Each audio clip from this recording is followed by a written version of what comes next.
Hello students. एक बहुत ही important topic है जिसमें वेलोसिटी टाइम ग्राफ हमको ड्रॉ करना है for an object that is being thrown from ground to some upward direction with a velocity v, okay, and it is coming back to the ground. So in this whole journey we have to draw the velocity time graph, and in this graph we have to see how the gravity is working. Or sometime question used to be asked, what is the value of acceleration when the object is moving in upward direction, when it was momentarily at 0 point, means at maximum height, when it was a momentarily stationary condition, and then it was coming down, then what was the acceleration for this object. तो these all things we are going to discuss. तो देखते हैं, चलो देखो, condition ऐसी है कि मेरा जो ऑब्जेक्ट है it is being thrown from the ground. Okay, इस ऑब्जेक्ट को ग्राउंड से हम लोग थ्रो कर रहे हैं with initial velocity of let suppose u. So what will happen with this object, ये ऑब्जेक्ट क्या करेगा, ये continuously up to a maximum height तक ये जाके अपना जाएगा, और वो सिचुएशन होगी h max, maximum height, and at that time its final velocity will be zero. Correct. तो अगर मैं इस टाइम ऑफ जर्नी को निकालूं, let suppose time is t, then I will say v is equals to u minus G T. Yes, because I am working against the gravity.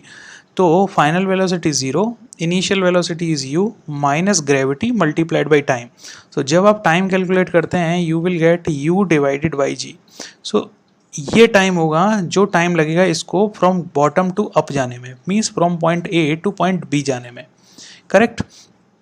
अब देखो, ये object ऊपर की तरफ इस तरीके से गया है, तो कंटिन्यूसली इसकी velocity with respect to time reduce हो रही थी। तो ग्रेविटी किस साइड में वर्क कर रहा था उस टाइम पे, ग्रेविटी कर रहा था डाउनवर्ड वर्क। करेक्ट। तो ग्रेविटी आपका डाउन साइड में वर्क कर रहा था। अब क्या होगा, अब ऑब्जेक्ट ऊपर जाने के बाद फिर से एक मोमेंटरली स्टेशनरी होगा and again object will come down. Correct. अब ऑब्जेक्ट स्टार्ट करेगा u is equal to zero, zero initial velocity से, and it will reach to the ground with a final velocity of v। ठीक है। And in this time also the time between b to a again it is going to be t only. तो ये just एक interesting fact है कि जितना time object को ऊपर जाने में लगता है उतना ही टाइम ऑब्जेक्ट को ग्राउंड पे आने में लगता है। तो अगर इस पूरी जर्नी में आप देखो तो ग्रेविटी ऑलवेज डाउनवर्ड ही वर्क कर रहा है। ठीक है। तो चाहे ऑब्जेक्ट नीचे से ऊपर की तरफ गया या ऊपर से नीचे की तरफ गया। नाउ क्वेश्चन कम्स कि इसका वेलोसिटी टाइम ग्राफ कैसा बनेगा। तो वही हमें कॉन्सेंट्रेट करना है कि इसका जो वेलोसिटी टाइम ग्राफ होगा वो एक्चुअली होगा कैसा। हम क्या करते हैं, एक ग्राफ बनाते हैं। मान लो this is my time axis, this is my velocity axis. ठीक है।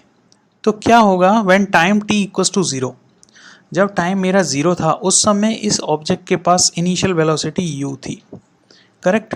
और जैसे जैसे टाइम इंक्रीज हुआ वैसे वैसे क्या हुआ, ऑब्जेक्ट की वेलोसिटी रिड्यूस हुई है।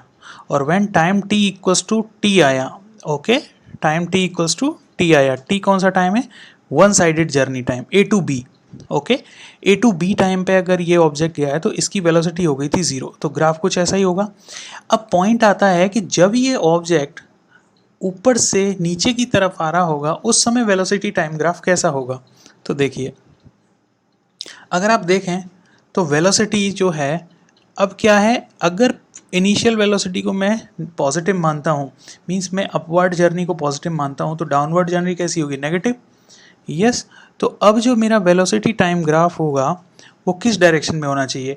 बहुत लोगों को कन्फ्यूज़न होता है कि मेरा टाइम वेलोसिटी टाइम ग्राफ कुछ ऐसा होना चाहिए। ठीक है, बट ऐसा नहीं होता है, हमेशा याद रखना, क्योंकि वेलोसिटी ने अपनी डायरेक्शन चेंज नहीं की है। कैसे, वेलोसिटी अगर पहले पॉजिटिव था तो अब कैसा हो गया है, नेगेटिव। तो पहले नेगेटिव हो गया है, इट मीन्स अब वेलोसिटी इस तरीके से जाएगा। और ये कब मैक्सिमम वेलोसिटी हो जाएगी, व्हेन टाइम हो जाएगा कितना, 2t, मीन्स जीरो से शुरू हुआ 2t तक। ये जो पॉइंट होता है P, ये पॉइंट P होता है जब आपका ऑब्जेक्ट बहुत ही मोमेंटरली स्टेशनरी कंडीशन में आया था। अब देखो, इसका स्लोप ऑलवेज डाउनवर्ड है, मींस नेगेटिव है। अगर मैं एक्सिस को अपना कुछ ऐसे मानता हूँ कि any axis in upward direction is positive, any axis in downward direction is negative, तो जो मैं अब ग्रेविटी जो है मेरा हमेशा डाउनवर्ड कंडीशन में है।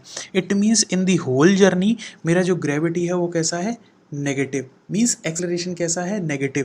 क्वेश्चन आता है कि जब ऑब्जेक्ट बी पॉइंट पे एक मोमेंट के लिए स्टेशनरी कंडीशन में था तब उस पर कितना एक्सेलरेशन था।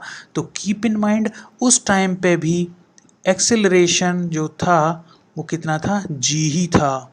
ओके ऐसा नहीं है कि वो स्टेशनरी हो गया तो एक्सेलरेशन जीरो हो गया, नो, ग्रेविटी अभी भी उस पर कंटिन्यूस लगा हुआ है। So it is a very important topic. लोग क्वेश्चन पूछा जाता है कई बारी कि एक्सेलरेशन कितना था जब ऑब्जेक्ट टॉप हाइट पे था, तो acceleration was G only and that is also downward. कैसा था, डाउनवर्ड। तो हमेशा डाउनवर्ड कंडीशन में रहेगा, हमेशा याद रखना। Okay and this will be the whole graph. और ये जो एरिया होगा, मान लो अगर इस ट्राइंगल को A1 मानता हूँ, इस ट्राइंगल को A2 मानता हूँ, then area of this triangle will be the one sided displacement and area of this triangle will be from top to down. अगर आप दोनों को ऐड करोगे तो exactly area will become zero. Yes, so actually total displacement itself is zero. Okay because object आपका A से गया B पे, बी से अगेन ए पे आया, तो एक्चुअल डिस्प्लेसमेंट तो उसका जीरो हुआ। Okay so this is the actual velocity time diagram for a object for moving from ground to top height and again it is coming down. Correct? Okay.